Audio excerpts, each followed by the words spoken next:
नमस्कार good morning everyone Odia news channel रे आपण माननकु स्वागत जणाउछि। जदि न्यूज गुड़िक आपण माननकु भल लागुथाए ताहाले वीडियोटी को गोटिए लाइक करी चैनल को सब्सक्राइब करी दियंतु। तेबे चलंतु आजिर गुरुत्वपूर्ण न्यूज गुड़िक उपरे नजर पकाइबा।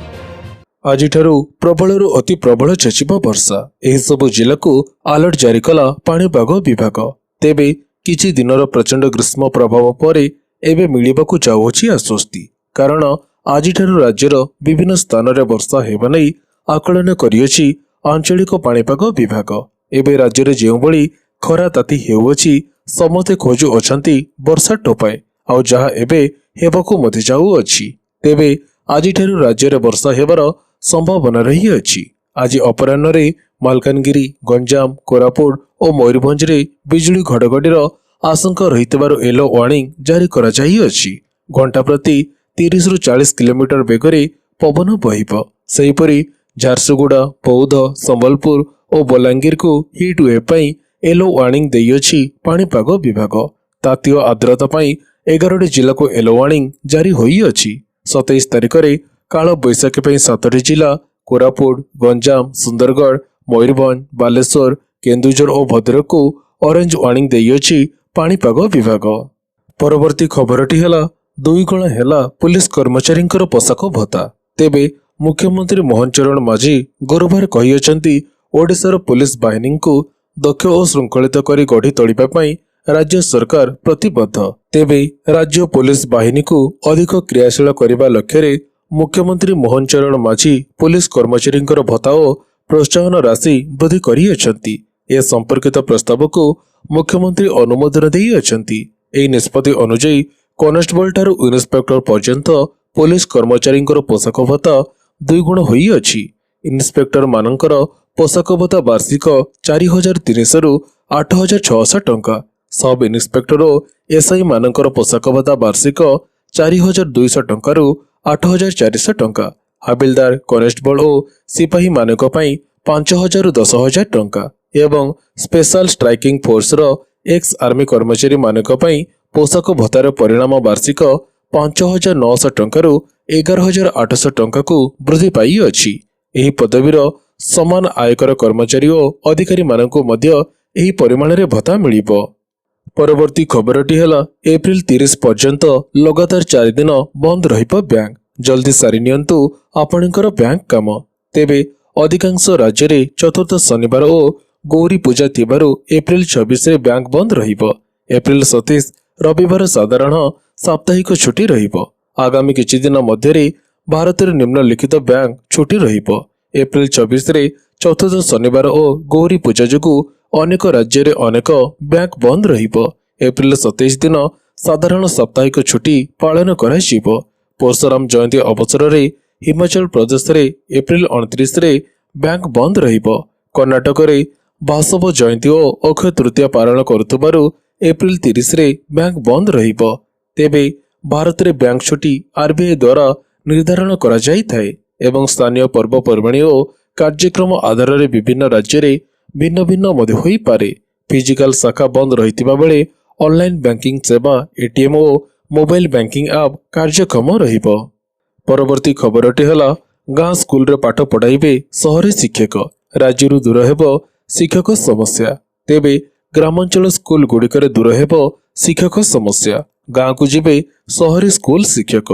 सहरांचलर बहु स्कूल रे छात्र छात्री अनुपात रे अधिक शिक्षक अछंती, आउ सही अनुपात रे ग्रामांचलर अनेक स्कूल रे कम शिक्षक अछंती। गाँ रे एमिति किछि स्कूल अछि जोउठी जण शिक्षक रे पढ़ाऊ अछंती। खूब शीघ्र जिले रे शिक्षकों नियुक्ति तालिका तदारख करा जिवो। जो स्कूल रे अधिक शिक्षक अछंती सेठारु शिक्षक नथिबा स्कूल को अवस्थापित करा जिवो। जिला शिक्षा अधिकारी को एमिति चिठी करियछि प्राथमिक शिक्षा निर्देशालय। जरूरी कालीन चिठी जारी करी निर्देशालय स्पष्ट भाषा रे उल्लेख करियछि सहरांचल ब्लॉक हेडक्वार्टर रो ग्रामांचल को शिक्षक बदली करा जिवो। आसंता 30 तारिख मध्य शिक्षक नथिबा स्कूल किबा जन शिक्षक रे चलिथिबा स्कूल को शिक्षक बदली को गुरुत्वर सह नेबाकू कुहा जाई अछि।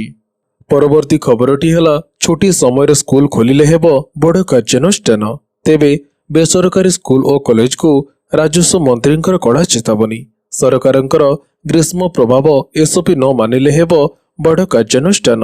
ଏସ୍ଓପି ନ ମାନି ସ୍କୁଲ କଲେଜ ଖୋଲିଲେ କାର୍ଯ୍ୟାନୁଷ୍ଠାନ ହେବା ନେଇ କହିଥିଲେ ରାଜସ୍ୱ ମନ୍ତ୍ରୀ ସୁରେଶ ପୂଜାରୀ। ଗ୍ରୀଷ୍ମ ପ୍ରଭାବକୁ ନେଇ ପଦକ୍ଷେପ ନିଆଯାଇଅଛି। ଏବେ ସ୍ଥିତି ନିୟନ୍ତ୍ରଣରେ ଅଛି ବୋଲି କହିଛନ୍ତି ମନ୍ତ୍ରୀ। ଅତି ଆବଶ୍ୟକ ନଥିଲେ ଘରୁ ନ ବାହାରିବାକୁ ମନ୍ତ୍ରୀ ଲୋକମାନଙ୍କୁ ଅପିଲ ମଧ୍ୟ କରିଅଛନ୍ତି। ଅଂଶୁଘାତ ୱାର୍ଡ ପ୍ରସ୍ତୁତ ରଖିବାକୁ ସିଏଚ୍ଏସ୍ସି ଓ ପିଏଚ୍ଏସ୍ସିକୁ ନିର୍ଦ୍ଦେଶ ଦିଆଯାଇଅଛି ବୋଲି ମନ୍ତ୍ରୀ ସୂଚନା ଦେଇଅଛନ୍ତି।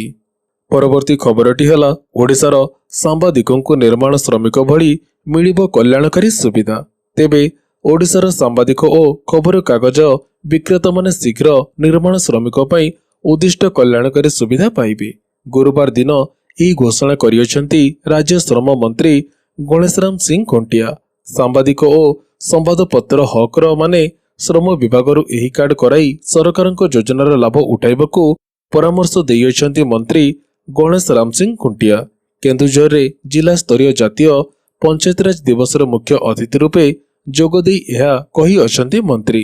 ତେବେ ଏହି କାର୍ଡଧାରୀ ମାନଙ୍କର ସାଧାରଣ ମୃତ୍ୟୁ ହେଲେ 3 ଲକ୍ଷ ଟଙ୍କା ଏବଂ ଦୁର୍ଘଟଣାରେ ମୃତ୍ୟୁ ଘଟିଲେ ପରିବାରକୁ 6 ଲକ୍ଷ ଟଙ୍କା କ୍ଷତିପୂରଣ ମିଳିବ ବୋଲି ସେ କହିଅଛନ୍ତି।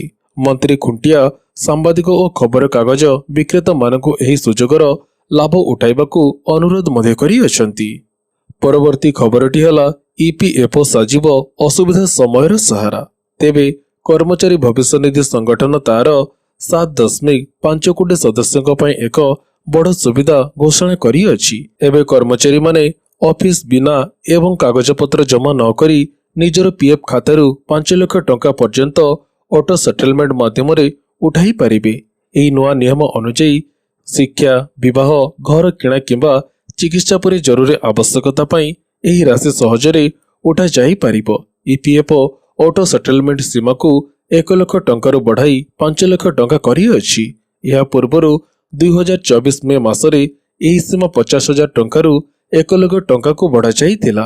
ଏବେ ଏହି ନୂଆ ନିୟମ ଅନୁଯାୟୀ ସଦସ୍ୟମାନେ କୌଣସି ଅଫିସରଙ୍କର ଅନୁମୋଦନ ବିନା ଏବଂ କାଗଜପତ୍ର ଜମା ନ କରି ନିଜର ପିଏଫ୍ ଖାତାରୁ 5 ଲକ୍ଷ ଟଙ୍କା ପର୍ଯ୍ୟନ୍ତ ଉଠାଇ ପାରିବେ।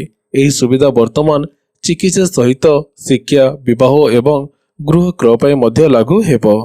ପରବର୍ତ୍ତୀ ଖବରଟି ହେଲା ଆୟୁଷ୍ମାନ କାର୍ଡର କାର୍ଯ୍ୟକାରିତାର ବାଧକ ସାଜିଅଛି ସଫ୍ଟୱେର ଇସ୍ୟୁ। ତେବେ ରାଜ୍ୟରେ ନୂଆକରି ଲାଗୁ ହୋଇଅଛି ଆୟୁଷ୍ମାନ କାର୍ଡ।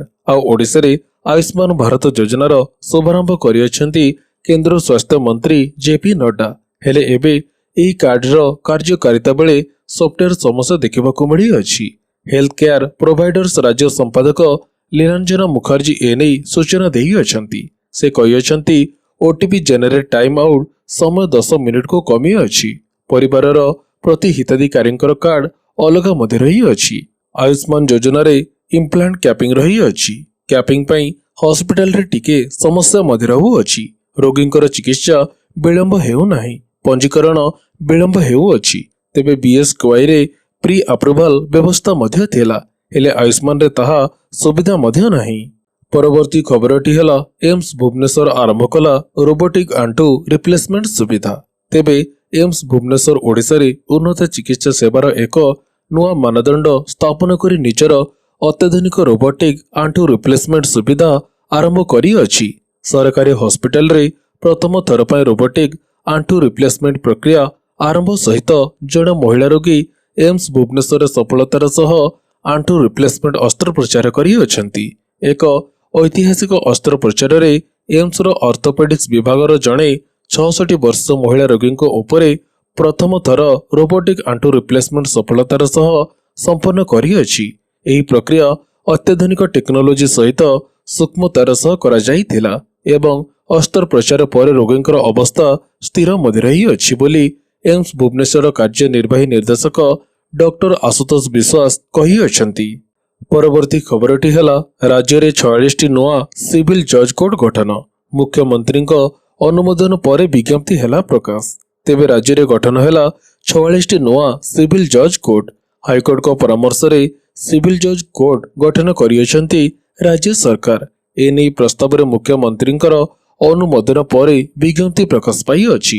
ମୁଖ୍ୟମନ୍ତ୍ରୀଙ୍କର କାର୍ଯ୍ୟାଳୟ ପକ୍ଷରୁ ଏହି ସୂଚନା ଦିଆଯାଇଅଛି। ରାଜ୍ୟରେ ଗଠିତ ହୋଇଅଛି 46ଟି ନୂଆ ସିଭିଲ ଜଜ୍ କୋର୍ଟ। ତେବେ ଓଡ଼ିଶା ଉଚ୍ଚ ନ୍ୟାୟାଳୟ ସହିତ ପରାମର୍ଶ କ୍ରମେ ରାଜ୍ୟ ସରକାର ଏହି କୋର୍ଟ ଗୁଡ଼ିକ ଗଠନ କରିଅଛନ୍ତି। ମୁଖ୍ୟମନ୍ତ୍ରୀ ଶ୍ରୀ ମୋହନ ଚରଣ ମାଝୀ ଏ ସମ୍ପର୍କିତ ପ୍ରସ୍ତାବକୁ ଅନୁମୋଦନ ଦେବା ପରେ ବିଜ୍ଞପ୍ତି ପ୍ରକାଶ ପାଇଅଛି। ତେବେ ମୁଁ ଆଶା କରୁଅଛି ଆଜିର ଏହି ଗୁରୁତ୍ୱପୂର୍ଣ୍ଣ ନ୍ୟୁଜ୍ ଗୁଡ଼ିକ ଆପଣମାନଙ୍କୁ ନିଶ୍ଚିତ ଭାବରେ ଭଲ ମଧ୍ୟ ଲାଗିଥିବ। ତେବେ ପୁଣି ଦେଖାହବ ଏହିଭଳି କିଛି ଲାଟେଷ୍ଟ ଅପଡେଟ୍ ସହିତ। ସେତେବେଳେ ପର୍ଯ୍ୟନ୍ତ ବିଦାୟ ଦିଅନ୍ତୁ। ଜୟ ଜଗନ୍ନାଥ।